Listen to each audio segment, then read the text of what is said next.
No, I think understanding your definition of success is important because we're in an era where everyone has an opinion and everyone's sharing what they believe their expertise is. But the reality is, what they're sharing is their path and their opinion on how it worked out for them, but they're not necessarily telling you how it can work out for you. So I am all for the what if and making sure that you're thinking through those scenarios because one of the main things to be able to think about is the creation of habits.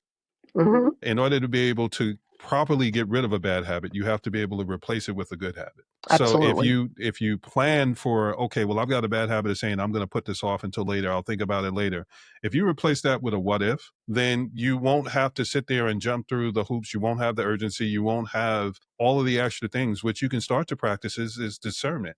Okay, well, what happens if this Absolutely. happens? Who would I want to be able to listen to? Well, I'm listening to this guy, and he's been saying the same thing for 6 months. He hasn't changed his tune at all. There's been no adjustments. I'm looking at this person, and they said, well, this is what I did here, and here's what I did here, and here's what I did Right. there. That might be somebody that you would want to be able to listen to because it sounds like they're making adjustments along the way. And if they're talking about things in a way that you want to be able to learn, isn't it better to have already identified that person before you need them? So then this way, it's not one of those things of, how do I find the right people? You're starting to gather that information and insights. You're starting to kind of map things out as far as the way that you would want them. And that's a mind shift. That's a mindset shift of being able to make sure that you're replacing those bad habits that could really cause you problems and put you in that survival mode. And it's allowing you to be able to start thinking about the things that you can do. And that is being proactive. And that's doing the preventative measures. That's being able to have a response if someone asks you, what does next year look like? What does 2 years look like? What do 3 years look like? I know I've had conversations with some really smart people that normally think a lot of things out. And we've had conversations about, well, where do you see things in the next 5 to 10 years? And their thing is, because of all of the things that are going on right now, I'm not as confident answering that question as I used to be. Now, there are some people that'll answer that and they'll say that. And then the next time I talk to them, they haven't given it another thought. And then there are other people that I talk to, and I'm like, okay, well, I know where we left off with that conversation. And then it's like, oh, yeah, by fact, I forgot to tell you, I did this, I was looking at this, I was doing this. Like, those are the people being proactive Or to at least say, I researched, I thought about this, so I looked into some hmm, options for this, right? yes, Or exactly. I came up with a few more questions Hmm. that maybe I didn't go down that research, but here's some things that came to mind, and now I'm trying to figure out, are they relevant? Are they not relevant? Right? The one thing I'm going to say, I know we're going to be ending here. I want to say is let's just talk and go back to where we started about risk for a minute. Hmm. Okay. There are some people that are so afraid they're never going to risk stuff. Now, I would say to myself, if you say, Marianne, are you risk adverse? I actually have a shirt that says risk adverse. And it doesn't mean I don't take risks. I've done zip lining. I've done scuba Oh diving. God, no. I've Hmm. done a lot of things. But here's the thing. There's a difference between calculated risk Yes. that you've looked at and you understand the pros and the cons and what's the worst thing that can happen. Hmm. And like if you're ziplining, what are all the safety features? Okay. But if you're not going to take any risk, you're in that part of the population where I've got to say, and I know this is going to offend some people, so I'm going to apologize, but I feel sorry for you because life is only going to change and get better if you take some calculated risks that you've thought through, that you've learned. And that might mean learning a new skill. It might mean saying, somebody saying no to me isn't going to make me die, Right. right? Like having a friend, somebody I know says, I've never died from what I've tried. And if they're calculated risks, I get that, right? Hmm. Nobody's saying go jump off the mountain and just assume you're going to fly. We don't want Right. you to do that. But you've got to do little things. And sometimes you've got to take small steps. Maybe it's learn a new skill. Maybe it's polish something up. Maybe it's look at your branding and say, if my business isn't where I want it to be, are there tweaks I can make? Yes. Right? If somebody is when I started a side hustle years ago, I was working 50 to 60 hours a week. Hmm. And when somebody said to me, how are you spending 4 or 5 hours a week doing something else? My answer was, because I know there's got to be a better way. And I'm not going to do this forever until I die and be with that stress.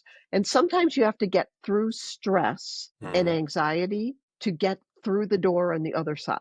I would never suggest when somebody is in the midst of this, they start trying to teach other people how to do it. That's not where we go, right? At that point, you're worried about yourself. You've got to deal with stuff. Mm, But those of us, and Sean, I believe I can probably say that you can relate to this. mm, There are those of us who have gone through things in our life where at a time we thought, ugh, am I going to get through this? How is this going to be? Am I going to be, I've said the words, am I going to be homeless in mm, 6 months? Right. And I've done stuff to get through to the other side. mm, And on the other side, I went, wow, okay, you know what?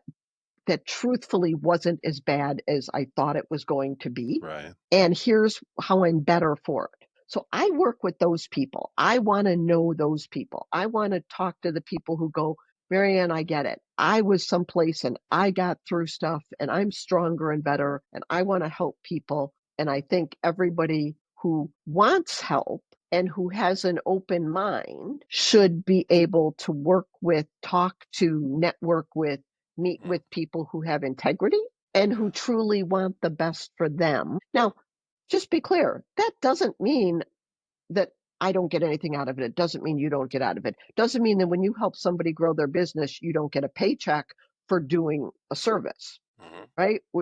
We get paid for things. Let's just deal with it. We get paid. We're not all doing philanthropic It's not philanthropic fully everything. magnanimous, you're right. Right? But that doesn't mean that we don't want what's best for them.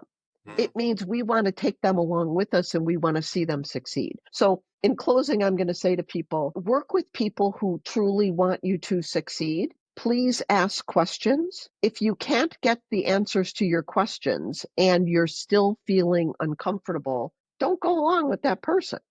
Okay. Don't just trust that the magic wand, and I have a magic wand up here, you'll see. You can't see it in the thing. I have a little magic wand. Don't think the magic wand is always going to happen and it's just going to be miraculous. You've got to be responsible. You've got to be accountable. You've got to ask the right questions. But there are many of us out here who are there to help you. And just to be clear, no, I'm not a coach and I'm not asking you to pay me for coaching services. Uh, And Sean, I'll turn it over to you. no, no, you're good.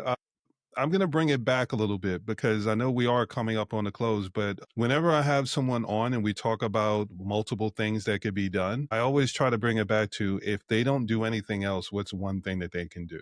Because that one thing is the thing that allows people to start to take action. And if you use that as a starting point, a baby step is still progress. It still allows you to start to build up the momentum. Before I ask that, I think one of the things that you spoke to is really important. One, you can't work with people that you want it more than they want it because that's a problem. And there are some people that I realize that if they're offended by you saying you feel sorry for them, let's be honest, there are people that want people to feel sorry for them. And that's why they keep True. themselves in that position. So I don't Hmm. feel sorry for them. I have empathy, but I do not feel sorry for them because in that situation, if you've known for a while that this is something that's coming up and that you should do something about it and you just chose not to do something about it, then you're waiting for someone to arrive with a cape. And that's where it goes back to there are some people that genuinely care and want to see you get out of that situation. And then there are the people that are more than happy to be able to help themselves because they realize you put yourself in that situation. And if you're not at Right. the point of being able to accept accountability, then those are the people that are going to recognize that. And there's the group of people that I say I had to try. Like they will check to see if you're paying attention. And if you're not paying attention, they will fleece you. So put yourself in a position where you're asking the what if questions, you're starting to do that preparation so that you can see those people coming because you started to ask the right questions, you have some of the good follow-up questions to be able to ask because when you ask those people follow-up questions, they can't answer them. When you have someone that generally cares about what you're doing, they can answer them because they're invested in what you're doing as much as you are.